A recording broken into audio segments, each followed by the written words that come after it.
Hi everybody, my name's Kay. You're watching Amidst the Gray. And today, I'm going to talk about a bunch of happy things as I go through my list of the best of Sagittarius season 2022. Let's do it.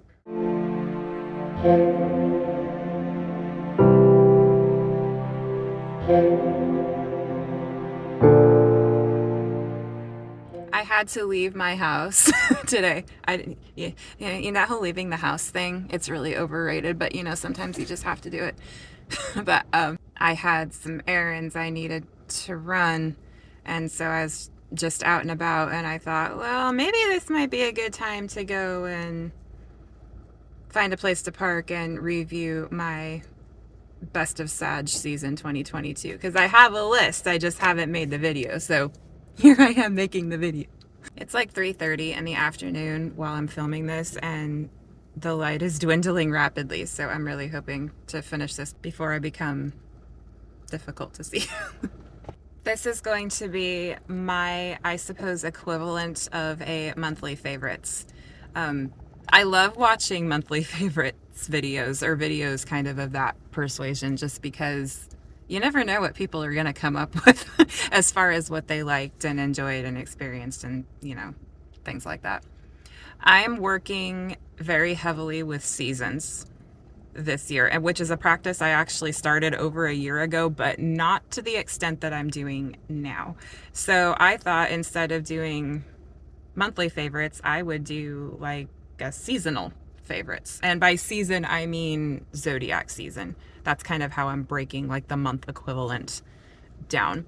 Honestly, the only thing in my life really that I'm working like with calendar months on is money, just because that's kind of the nature of the beast. I think I get paid once a month, and it's just easier, I guess, to talk about money in months. However, that being said, in 2023, I might have found kind of a workaround for that. So I'm still working that out, kind of how I want to approach the whole money thing and the spending thing. And it's going to continue on my channel, but I think I'm going to go about it in a different way. And I'm just kind of working out that kind of final picture of how I want to present it. Okay, I'm going to stop talking about really nothing now and get onto my list. I have a few sort of broad categories, and then kind of a chunk of miscellaneous random things. But I think I'll start with the category that is very near and dear to my heart, which is food and drink. Actually, this time it's mostly drink, but there's some food. Item number one is, and I'll insert photos here of things that I don't happen to have with me. Item number one is Bruce Cost ginger ale. I love this stuff so much. I love ginger ale and ginger beer in general. I love them as mixers. I love them as standalone drinks. I love them as cooking ingredients. I have all the love for ginger ale and ginger beer. This one, however, is, I would go out on a limb to say, the best ginger ale I think I've ever had. It's the real stuff that if you let it sit for long enough, the ginger sediment will sink to the bottom. It's so good. And I've been drinking this for a while, but I've really been all about the Bruce Cost. Actually during Scorpio season as well, but particularly during Sag season. So Bruce Cost ginger ale is my number one item. Number two item I actually happen to have with me, and that is Tony's coffee. This is a Washington State roastery. They're somewhat, I wouldn't say they're local, I would say they're regional to me. And I don't know how I went so long without knowing that they exist, because they're so good. I actually haven't tried this blend yet, the espresso blend. The one that I tried the first time that I absolutely loved was called Cafe Carmelita. I'll try to insert a photo of that package here. But absolutely spectacular coffee, and their packaging is so cool, and they have this really awesome art on the back, and it's actually inside the bag as well. It's just great. Good stuff. So that was my second item, Tony's coffee. Item number 3, Prana chai. I do not have that bag because I'm out and I am ordering more, but I'll insert a photo of what it looks like here. Prana chai, if you like masala chai, the spicy black tea, that's, typical of what masala chai is. I recommend this to anyone who likes masala chai. It's a bit on the expensive side, but I promise you it's worth it. If you want to splurge and get yourself a little something special and you like tea or chai, this stuff is amazing. And it's so different than any other chai. It is processed with honey.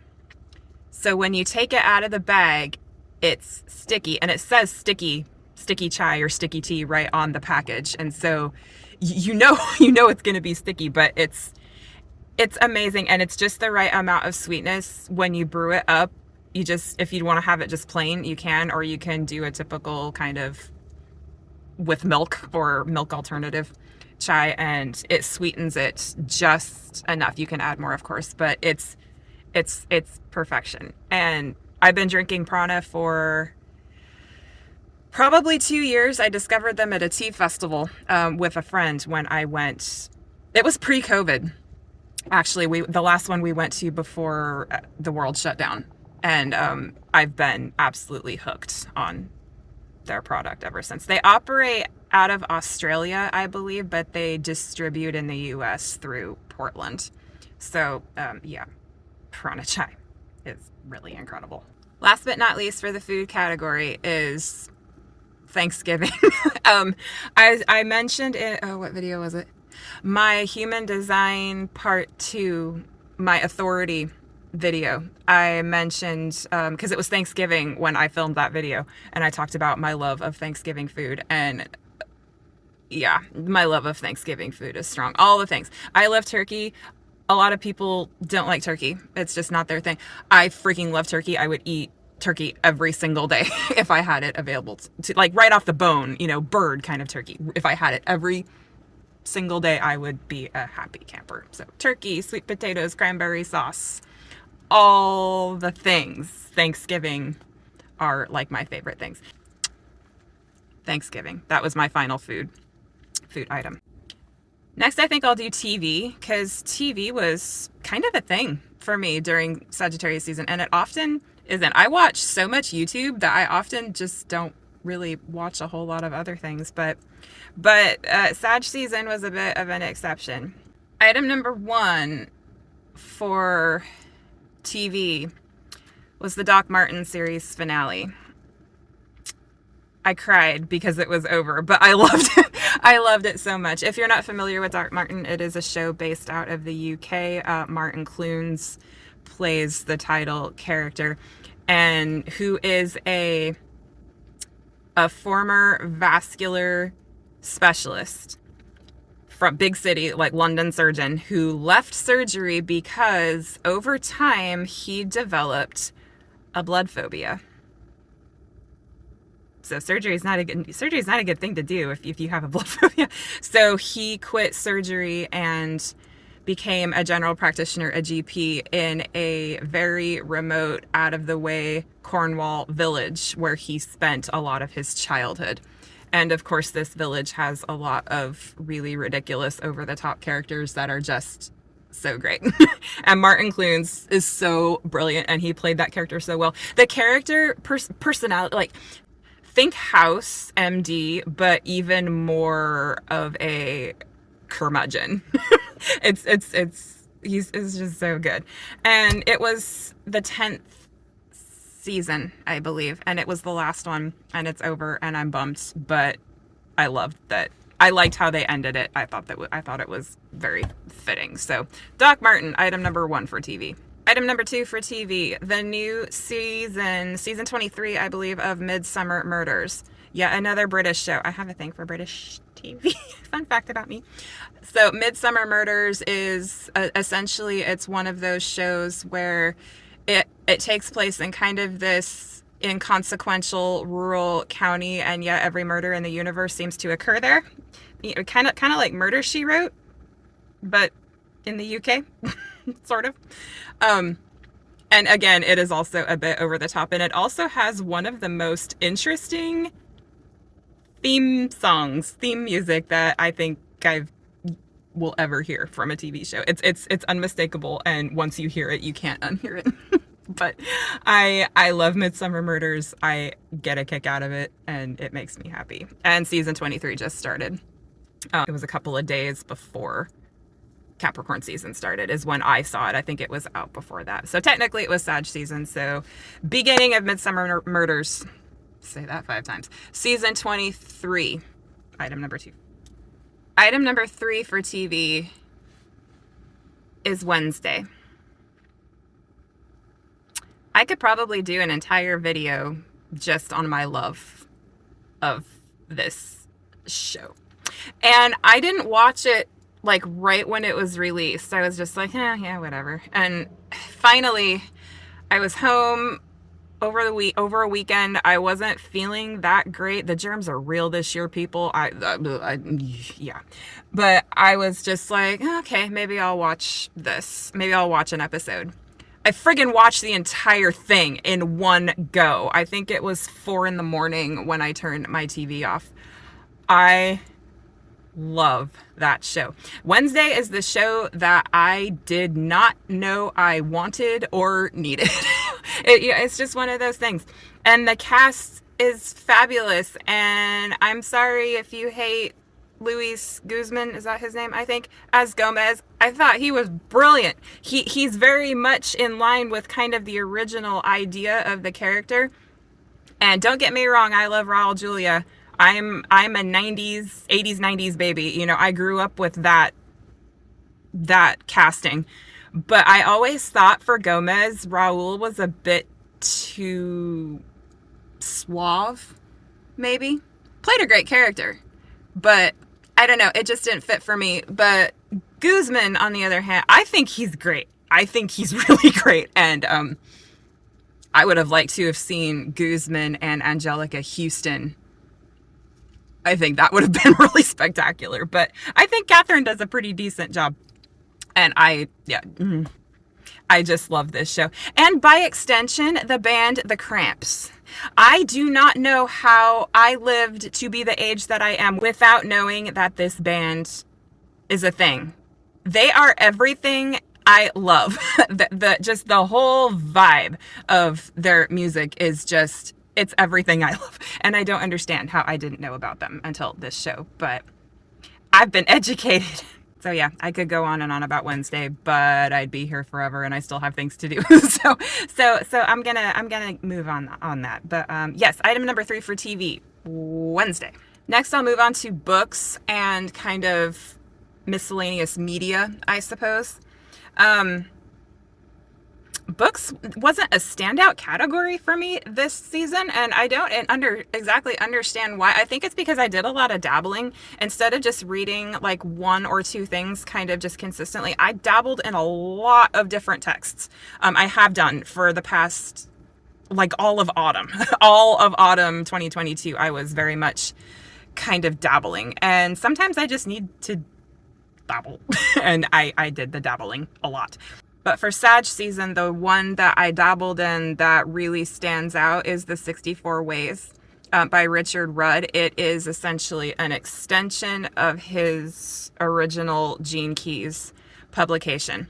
And I found myself dipping into my copy of The 64 Ways an awful lot. I have for like the past 2 seasons, I would say. It's 64 Ways. It's been a thing. It's been a thing for me. So that's item number 1 for Books Media. Item number 2 for Books Media is the Old Gods of Appalachia podcast. I apparently had been living under a rock for the past 3 years because I had no idea this podcast existed until this past summer of 2022. And I just don't understand. It's like the Cramps. I don't understand. How can I not know? How can I not know about this until now? But I was educated. So Old Gods is essentially a alternate reality of Appalachia. within the fantasy horror genre scope. I won't talk too much about it just because if you're even remotely interested, go find it. It's incredible. But I started listening to it in the summer when I was home on break, and I went all in and I listened to quite a significant chunk of it, but then work started back up. I got busy. It kind of fell by the wayside, and I only picked it back up again kind of in the middle, I would say, of Sag season. And yeah, I don't know why I stopped. you get busy, and it's just there were other things, but yeah, I'm continually kind of picking at that little by little, and it's just an incredible podcast. So if you like anything of the fantasy horror persuasion, I highly recommend checking it out. The writing is haunting, and it's hauntingly beautiful, graphic and disturbing. Yeah, but hauntingly beautiful. That's my Scorpio sun coming out. You know, the the disturbing horror is hauntingly beautiful, but it totally is. So I'm just saying. So that was item number 2 for books and media, the Old Gods of Appalachia podcast. Item number 3 for books and media is actually a YouTube video. It's one I linked in my year ahead reading because I found it so profound. It's a video by Kelly from Truth and Story, and it's her video on working with patterns in readings. This video it's not that my love or interest of reading cards or even divination waned. Really, it didn't. But this video made it was like discovering it again, kind of for the first time. It brought back when I was first kind of dabbling with cards and then really getting into it, just when I would see patterns and make connections, and it would just be so thrilling and exciting and insightful. And it's not that I've lost that. It's just that Kelly's video that she did on patterns, it kind of made it new for me again. And it was so good. And I highly recommend anyone who is interested in anything regarding patterns and readings, watch this video. It's amazing. So item number 3 for books and media is Kelly's Working with Patterns video. The next category should go by pretty quickly because it's all kind of like just random miscellaneous things, and a lot of which I intend to talk about in like later videos. So I'll just kind of mention them briefly, won't go into really any depth. Item number 1 for my miscellaneous joy of Sag season is my Midori Traveler's Notebook. Mine has the Midori stamp. They have since rebranded to Traveler's Company, but mine has the original Midori stamp here on the bottom. This thing will probably be in every favorites or best of video that I do because this thing is my ride or die. I guess it would be considered what people sometimes call an everyday carry. I guess that's it for me. It has my analog planner. It has my notes, all of my lists for videos now and things that I want to do for YouTube, and just, it's kind of my brain in a book. And it's probably good for me to have that because things get lost easily. So having a place to kind of put all that is good. So my Midori Traveler's Notebook, this is a standard size in brown. I have not, it's very shiny. The patina is real. I have not put anything on it. This is just handling from me and the oil on my hands. So my Midori is miscellaneous joy number 1. Miscellaneous joy number 2, weighted blankets. Well, just one blanket. I mentioned to a colleague a few months ago, kind of almost when school just started again, that I was interested in getting a weighted blanket just because sleep can be a problem for me, and I will sometimes wake up in the middle of the night just absolutely filled with anxiety just out of nowhere. And I had read that weighted blankets can sometimes help with that. And so I mentioned to him that I wanted to try a weighted blanket. And this man, this incredible human being, I worked with him for, I think is this our 10th year? Is it? 9th year. Long time. We've been working together a long time. He left a weighted blanket on my chair in my room, and apparently it was his weighted blanket. He was getting a different one, a little bit heavier one, and he just decided he wanted to gift me his weighted blanket. And it's been so great. I love my weighted blanket. It's a joy. My son's using it right now. We're kind of sharing custody of the weighted blanket, and he discovered that he really likes it and he wants one too. So I'm gonna have to get him a weighted blanket so I can have mine back. But yeah, I love my weighted blanket. So that's miscellaneous joy number 2, my weighted blanket. Miscellaneous joy number 3 is my Fjallraven pocket. I have had this thing, gosh, probably 4 years, maybe even longer. And I went through a period where I just didn't use it. I put it away and I honestly kind of forgot about it. And then I saw it when I was going through things. I was just like, my gosh, why did I put this thing away? I love this thing.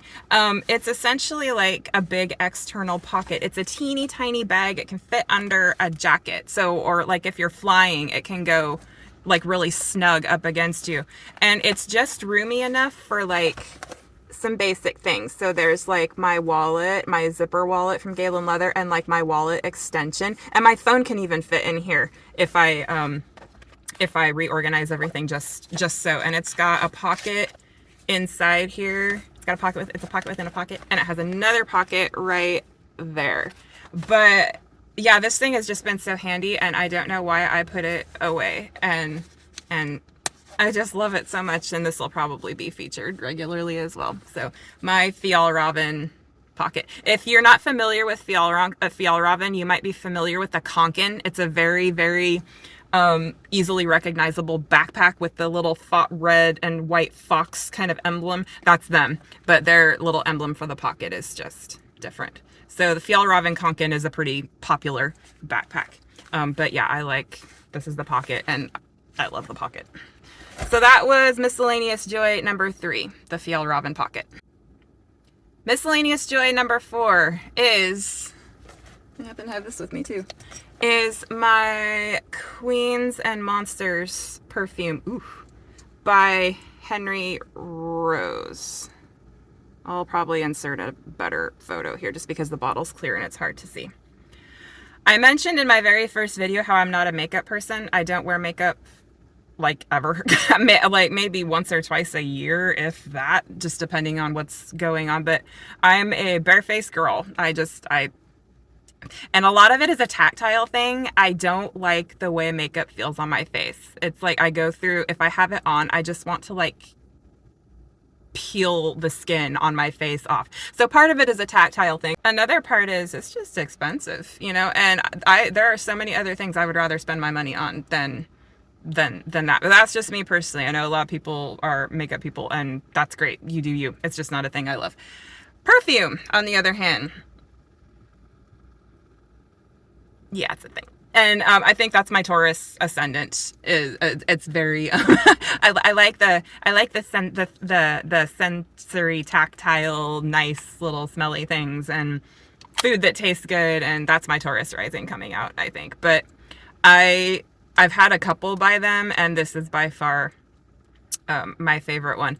The stuff is expensive. I'm not gonna lie, but it's one of those things that I buy a bottle, I use it when I'm kind of in a mood to use it, and I make it stretch. I ended up with a free bottle just because my last order, the first bottle got lost, and so they sent me a replacement, but then the first one ended up showing up, and I emailed the company and they said you can keep it. And so I ended up with a free bottle of $100 perfume, and that one I keep in one of my drawers at work. So I have right now 2 bottles of this going on. But yeah, it's sandalwoody, it's vanilla-y, it's got notes of like violet kind of on top. It's just yummy, and I freaking love this perfume. So, and I've worn it more in autumn, I think, than I have all year, and I think it's just the smell. It kind of just reminds me of autumn. It's kind of warm and kind of woody, and I don't know. I've just been digging it a lot lately. So that's my miscellaneous joy number 4 is Queens and Monsters by Henry Rose. Henry Rose, the company is owned by Michelle Pfeiffer. She's the one who started it, and it is a, what do they call it? I can't remember. There's a term, not, it's like farm to table, but like for perfume. I can't remember what they call it, but it's like every step of the process is like clean. It's clean ingredients, clean processing. They don't do any animal testing. It's like, I wish I could remember what that phrase is. I will look it up and insert it here because it's an interesting process, what you have to do to kind of like get certified for that. But that's another reason why I like them. So Queens and Monsters, Henry Rose. Miscellaneous joy number 4. Miscellaneous joy number 5 is at my house. I don't have it. It's my stainless steel copper colored swell mug. It's a cup, but this thing has brought me so much joy. I don't know. I don't know what it is. This cup reminds me of camping. It's like, it's stainless steel, so it's got kind of that outdoorsy kind of feel. I don't know what it is. And I've had this cup for a while, but for some reason, like the last 6 weeks especially, this cup has been a thing for me. I love this cup. So that's just a miscellaneous joy. It's a cup, but I love it. So that's miscellaneous joy number 5. Now I have a category that I'm calling, I guess, experiences, I suppose. I don't really know what other way to phrase this, but there were a couple things that were memorable in this kind of arena. Experience number 1 was exploring the bridge lights with my son. We do this pretty much every year, but this year it was the day before he had his wisdom teeth removed. He had his wisdom teeth removed on the 20th, so this would have been the 19th of December. So like the tail end of Sag season. And it's the town where he had his procedure done. That's where this bridge is that we go every year. And they deck it out during the holidays with lights. And it's fabulous. And so we went and got warm, cozy drinks, and we went and hung out in the snow and looked at the bridge lights and just spent time together. You know, he's 17, and the time is going to come when he's not going to be with me every day. And so I'm just, every moment I can get like that with him, I'm just taking it in and treasuring it. So that was absolutely experience joy number 1. Experience joy number 2 kind of caught me by surprise because it's normally something that it's like I do it every year. We have it every year, but for some reason it's just not ever really my favorite thing. But this year it was, and that's my Christmas tree. I don't know why this year I'm just in love with our Christmas tree. I mean, like I said, it's one of those things. We put one up every year. It's a thing. It's there. We pray the cat doesn't knock it over, and everything remains in one piece until it's time to take it down. But this year I've just loved our tree. And I think part of it is this could be my son's last Christmas at home, depending on what he has going on next year. This could be it. And so I think that, but like his last Christmas before he becomes an adult. So I think maybe that is a good chunk of the reason as to why I might like it a little bit more this year, is just because I have that association. So the light is dwindling. I've been here a lot longer than I anticipated. I just talk too much. And last but not least, experience joy number 3 is this YouTube channel. I'm almost getting kind of weepy talking about it, just because I started it in Scorpio season at the beginning of November, so it was a Scorpio season baby. But Sagittarius season is kind of when it really started to come into its own. I really got in a flow with making content. I started figuring things out.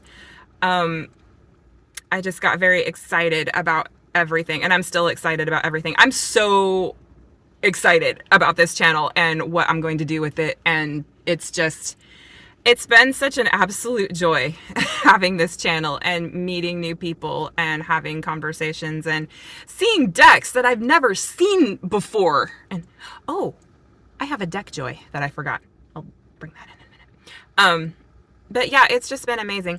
And in Sagittarius season, I passed the 100 subscriber mark, which baffled me. My mind was blown. I could not believe I got to that point so quickly. And I'm now over the 200 subscriber mark, as of this morning, I think.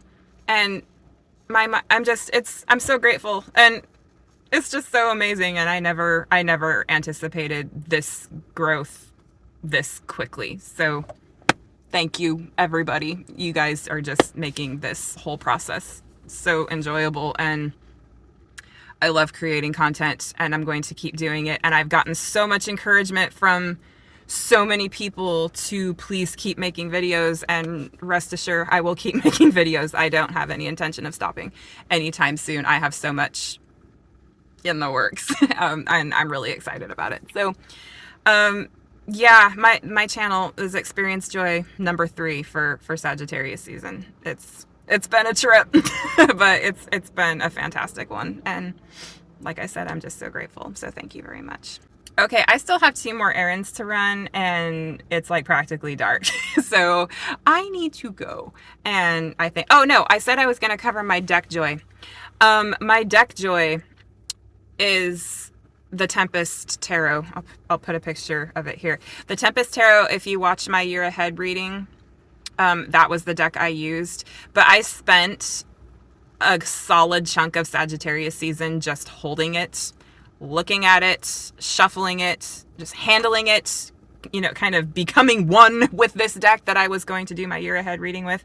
And it has brought me a lot of joy. It really has. And I didn't read with it a whole lot before this, so I'm getting a feel kind of for how it reads for me now, and I'm so excited to continue working with that deck throughout the year. It's going to be a good process, and I'm excited about it. Okay, now I'm gonna go. So until my next video, take care and be well.